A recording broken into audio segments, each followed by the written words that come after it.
दोस्तों, हमारे YouTube channel पर आपका स्वागत है। आज हम बात करेंगे NCERT की नई किताब के एक चैप्टर की, एक अध्याय की, जो बाबरी मस्जिद के बारे में बताता है। जैसे हम जानते हैं कि जब बीजेपी सरकार सत्ता में रहती है तो किताबों के साथ, खासतौर से इतिहास के अध्यायों के साथ बहुत छेड़छाड़ की जाती है। ये पहले भी हुआ था जब 1998 में अटल बिहारी वाजपेयी प्रधानमंत्री थे, तब मुरली मनोहर जोशी जो MHRD मिनिस्टर से, तब से ये परंपरा चालू हुई। और अभी इस बार जो बाबरी मस्जिद के बारे में खास तौर से किताबों में आया है, उसमें उसको बाबरी मस्जिद कहकर संबोधित नहीं किया गया। कहा गया है कि वहाँ 3 गुंबद थे और उनके नीचे भगवान राम के मंदिर का था, इसलिए वहाँ भगवान के राम के मंदिर को बनाया गया। इसमें जो पूरा इतिहास बाबरी मस्जिद के बारे में पहले की किताबों में था, उसको मिटा दिया गया और केवल यही कहा कि सुप्रीम कोर्ट ने एक कंसेंसस लेके, सर्वसम्मति लेकर इसके बारे में फैसला दिया और वहाँ भगवान राम के दिव्य मंदिर को बनाया गया। अब दोस्तों, सवाल ये है, क्या ये जो तथ्य है सच्चाई से कितना दूर है? जैसा हम जानते हैं, ये आजकल दावा किया जा रहा है कि 500 साल पुराना संघर्ष था। ये गलत है। ये संघर्ष केवल 150 साल पुराना है, 1800 या 200 साल पुराना है। 1856 के पहले इस प्रकार के विवाद का कोई उल्लेख नहीं मिलता। ये बात निश्चित है कि अब इसको मस्जिद के बदले 3 गुंबद कहा जा रहा है, क्योंकि ये संघ परिवार बीजेपी अपने आप को इससे दूर रखना चाहता है कि उन्होंने बाबरी मस्जिद को तोड़ा। पर सच्चाई क्या है? सच्चाई ये है, 1528 में बाबर के जनरल मीर बाकी ने वहाँ मस्जिद को बनवाया था और जो उन्होंने बनवाया था उसके बारे में कोई निश्चित प्रमाण नहीं है कि भगवान राम का मंदिर वहीं था, भगवान राम का जन्म वहीं था। ये मैं अपनी मर्जी के आधार पर नहीं कह रहा, ये मैं कह रहा हूँ सुप्रीम कोर्ट के जजमेंट के आधार पर। सुप्रीम कोर्ट के जजमेंट ने इस बात को कहा कि वहाँ भगवान राम का जन्म हुआ था, इसका कोई सबूत नहीं है। वहाँ कोई राम मंदिर था, इसका भी कोई सबूत नहीं है। अब तीसरी बात जो सुप्रीम कोर्ट ने कही थी वो ये थी कि 1949 को जब वहाँ राम लल्ला की मूर्तियों को रखा गया, वो भी एक अपराध था। यानी सुप्रीम कोर्ट कहता है वहाँ मस्जिद थी, उसमें भगवान राम लल्ला की मूर्तियों को रखा गया। दूसरी बात, सुप्रीम कोर्ट कहता है कि 1992 6 दिसंबर को जो बाबरी मस्जिद को तोड़ा गया, वो भी एक अपराध। ये सब चीजों को पूरी तौर से नई किताबों से निकाल दिया गया, क्योंकि जैसे हम जानते हैं, भगवान राम के मंदिर का इस्तेमाल चुनाव के लिए करने के लिए ध्रुवीकरण की प्रक्रिया चालू हुई। और अभी भी जो 1990-80 के दशक में ये विवाद को खड़ा किया गया, उसके पहले मैं थोड़ा बताना चाहूँगा कि 1856 के बाद से वास्तव में यहाँ विवाद पैदा हुआ।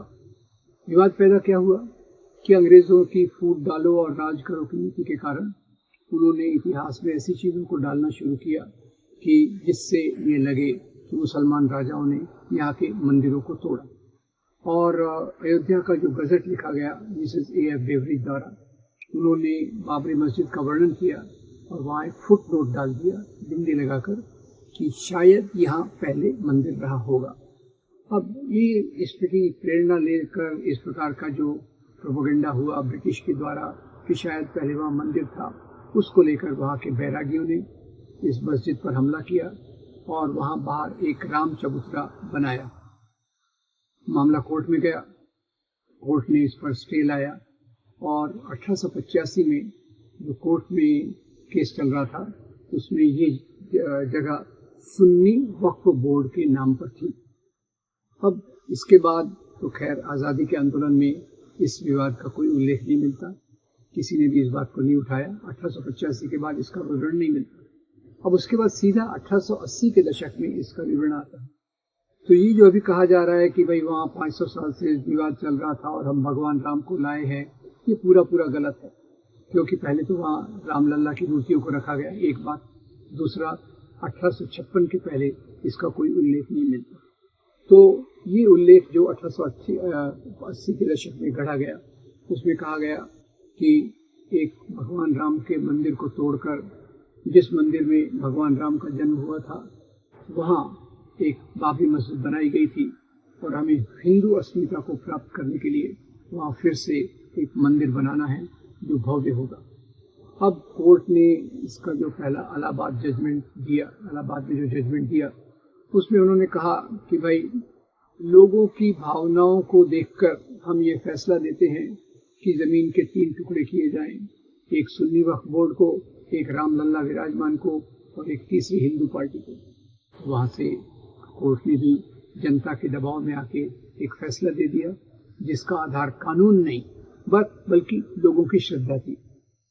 इसके बाद जब सुप्रीम कोर्ट में फैसला आया तो सुप्रीम कोर्ट ने भी देखा कि जनता का दबाव बहुत था और उन्होंने पूरी की पूरी ये जमीन हिंदू साइड को दे दी और वहाँ जो मुसलमानों के लिए उन्होंने दूर एक 5 एकड़ जमीन दी कि आप वहाँ मस्जिद बना सकते हैं। तो ये उसका वास्तविक मामला है और इसके बारे में ये भी नहीं बताया गया कि राम मंदिर बाबरी मस्जिद को तोड़ने के लिए किस प्रकार से एक आंदोलन खड़ा किया गया जिसमें रथ यात्रा निकाली गई। रथ यात्रा के पीछे पीछे कितने भयंकर दंगे हुए और बाबरी मस्जिद टूटने के बाद तो अयोध्या में दंगे हुए, उसके बाद बॉम्बे, बम्बई, मुंबई, सूरत, भोपाल, इन जगहों पर बहुत दंगे हुए। मुंबई के दंगे बहुत भयंकर थे जिसमें करीब 1,000 लोग मारे गए, करीब 750 इसमें मुसलमान थे, करीब 10,000 करोड़ की प्रॉपर्टी का इसमें नाश हुआ और इस पर जो श्री कृष्ण कमीशन बिठाया गया उसने इसकी उंगली उस समय के बाल ठाकरे पर उठाई कि उनके नेतृत्व में ये सब बाबरी डिमोलिशन का काम हुआ है। तो ये तो इतिहास की सच्चाई है। बाद में खैर इसको लेकर समाज का ध्रुवीकरण किया गया और हर चुनाव में भगवान राम के मंदिर का उल्लेख होता था और पर इस बार और वो उसके आधार पर चुनाव जीतते रहे। और इस बार भगवान राम के मंदिर का एक फ्लोर शायद बन गया, एक फ्लोर शायद बना है, पूरा मंदिर बना नहीं है। पर चुनाव आने वाला था तो बीजेपी को लगा चुनाव के पहले अगर हम इसका उद्घाटन कर दें तो हमें जनता का इसमें सपोर्ट मिलेगा, हम फिर से जीत पाएंगे। तो उद्घाटन, एक भव्य उद्घाटन किया गया, प्राण प्रतिष्ठा की गई भगवान राम की, जिसमें देश के प्रधानमंत्री ने मुख्य पुजारी की रोल भी अदा किया, 2 in 1, और ये प्राण प्रतिष्ठा को बहुत पॉपुलराइज किया गया। कुछ फोटोज भी आए कि मोदी अपने बड़ी अवतार में भगवान राम को लेकर आ रहे हैं, ये सब बातें वहाँ आई और उसके बाद राम मंदिर का उद्घाटन हुआ। ये भी आपको बता दूं, जितनी उम्मीद थी उतने पर्यटक वहाँ आ नहीं रहे और राम मंदिर के इस बनाने के पीछे जब खुदाई हुई थी तो वहाँ राम मंदिर का कोई अवशेष तो नहीं मिला, पर निश्चित रूप से एक बुद्ध विहार का अवशेष वहाँ मिला और कई जो पोर्सलिन वेयर है जो खास तौर से मुस्लिम यूज करते हैं, उपयोग में लाते हैं, जो कांच की चूड़ियाँ हैं, इस प्रकार की चीज़ें वहाँ मिली। तो खैर इसके बाद इसका बहुत प्रोपेगेंडा हुआ, लगा कि ये चुनाव में उनकी मदद करेगा, पर हुआ उसका उल्टा। न देश के चुनाव पर इसका प्रभाव पड़ा और ख़ास तौर से अयोध्या के चुनाव में तो बात उल्टी हो गई। वहाँ जो बीजेपी का कैंडिडेट था वो हार गया, समाजवादी पार्टी के दलित कैंडिडेट से हार गया और इसके बाद बीजेपी के जो समर्थक हैं वो अयोध्या के लोगों को बहुत गाली दे रहे हैं और लोगों को कह रहे हैं कि आप राम मंदिर देखने जाएंगे तो वहाँ से प्रसाद मत खरीदना, पानी मत खरीदना, सब साथ में लेके जाना। उन्हें पता नहीं कि यहाँ के व्यापारी जो अब हैं ज़्यादातर गुजरात से आए हुए हैं। उन्हें पता नहीं कि इस दौरान वहाँ अयोध्या में व्यापार का कितना नुकसान हुआ। उन्हें पता नहीं कि ये राम पथ बनाने के लिए 31 घर तोड़े गए, 8 मंदिर तोड़े गए, 7 दरगाहें तोड़ी गई, जिसके कारण लोगों की जिंदगी बहुत अस्त व्यस्त थी और उन्होंने निश्चित रूप से ये फैसला किया होगा कि यहाँ से बीजेपी को नहीं जिताना। तो ये सब चीज़ें एक इतिहास की विडंबना है जिसको एक ये सहारा लेकर चल रहे थे कि हमको चुनाव जिताएगी। उसने चुनाव तो नहीं जिताया बल्कि अयोध्या में ही इनकी हालत खस्ती कर दी और बताया कि अयोध्या के लोगों की जो दूसरी समस्याएं हैं, जिसके जो राम मंदिर के बनाने के कारण हुई हैं, घर तोड़े गए हैं, लोगों के व्यापार में समस्या आ गई है, उसके कारण बीजेपी का कैंडिडेट ही हार गया। खैर दोस्तों, ये मंदिर मस्जिद की राजनीति देश के लिए बहुत खतरनाक है। 2024 के चुनाव ने हमें बता दिया कि इस प्रकार की राजनीति से देश का कोई भला नहीं होने वाला। न हिंदुओं का भला होगा, न मुसलमानों का भला होगा, और हिंसा के कारण पूरे देश का एक बहुत बड़ा नुकसान होगा। समाज पीछे की तरफ जाएगा। मैं उम्मीद करता हूं कि इस प्रकार की घटनाएं अभी जो काशी मथुरा के बारे में करने वाले थे मैं उम्मीद करता हूं कि काशी मथुरा के मुद्दों को अभी नहीं उठाया जाएगा, लोगों को चैन से जीने दिया जाएगा और इतिहास को इतिहास मानकर उसके आधार पर चलना चाहिए। क्योंकि यहाँ भी अयोध्या में भी जो भगवान राम के मंदिर के बारे में इतना कहते हैं उसका भी कोई सबूत तो मिला नहीं। सुप्रीम कोर्ट ने भी कहा। और ये भी बता दूं, दो बातें और बता दूं कि भगवान राम के महानतम भक्त गोस्वामी तुलसीदास जी जो उसके समय के आसपास रहते थे, उन्होंने कभी नहीं कहा कि भाई मेरे भगवान के राम मंदिर को तोड़ा गया। उसके उलट वो लिखते हैं कि तुलसी सरनाम गुलाम है राम को, जाको रुचे सो कह बहु, मांग के खाए वो मसीत मसोई वो, लेबे को एक न देवे को। वो तो मस्जिद में सोने की बात तक कर रहे। और दूसरे, राम के नाम की फिल्म जो भारत के सबसे महत्वपूर्ण डॉक्यूमेंट्री फिल्म मेकर हैं आनंद पटवर्धन, जब उन्होंने बनाई तो वो अयोध्या गए और वहाँ के बहुत सारे राम मंदिरों को उन्होंने भेंट की। उन्हें आश्चर्य हुआ, अयोध्या में एक नहीं 20-25 के ऊपर राम मंदिर है।